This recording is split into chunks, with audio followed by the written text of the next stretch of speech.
Hey guys, so I wanted to show you how to use Google Sheets or Microsoft Excel to find averages.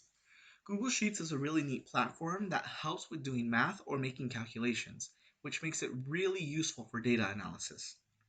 Before I show you how to calculate averages, I wanted to give you a quick orientation of how we set up this data file for you. The first thing you'll notice is that there are two different tabs that we have. We have a monkey flower and a coastal golden bush. If I want to switch between the two, all I got to do is click on the tab that I am interested in. If you remember from when you helped us record data, we included two different species of seedlings in our study this year. So this first tab includes all the growth data for monkey flower, while the second tab contains all of the data for coastal golden bush.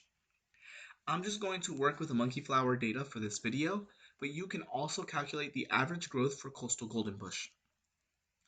We tried to organize the data to make it very easy for you to analyze. On the left-hand column, the first one is treatment. This is going to be the three different types of treatments that we are looking at to see how they affect seedling growth. So we have our woody mulch, our straw-like mulch, and our no mulch. Following that, you have the plot number and the seedling number. Then we have the initial height. The initial height was data that we recorded back when we planted the seedlings in December of 2019. And then we have our current height. This is the data that you helped us collect. Lastly, we have total growth in centimeters, which is just the current height minus the initial height. The total growth in centimeters is also the area that you are going to be working on when you are trying to find the average growth of the seedlings in each treatment. As you look at the height change, you might notice that there are some of these numbers that are negative, like this -6 right here. This means that when we measured the seedling for the second time, it was shorter than we measured it in the beginning of the experiment. This might be because a seedling got eaten or part of it broke off because it started to dry out and crumble. Even if there is a negative number, we still want to include it into our data set. So how do we find the average? To find the average, you'll need to add up all the data points in a group and then divide by the total number of data points. So for instance, I would add up all of these numbers for the woody mulch treatment and then divide by the total number of data points that we have there. One important thing to note is that each treatment may have different numbers of seedlings. A few of our seedlings were missing or dead when we went to measure their height in April. If a seedling was missing, we left it out of the data set. So how do you do the math? That's where Google Sheets can really help. You can use it like a calculator, and just like a calculator, the order of operations is going to apply. To do math, it is very simple.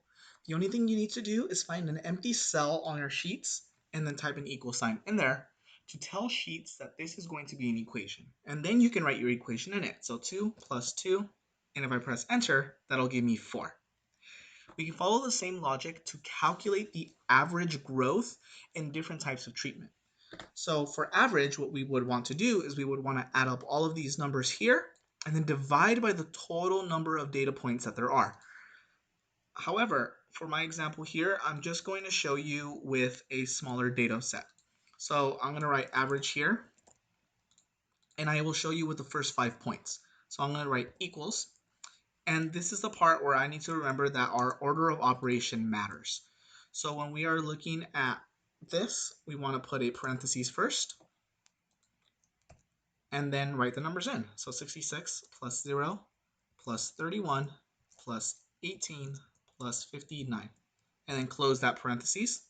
And then we want to divide by 5. And if I press enter, it'll give me my average.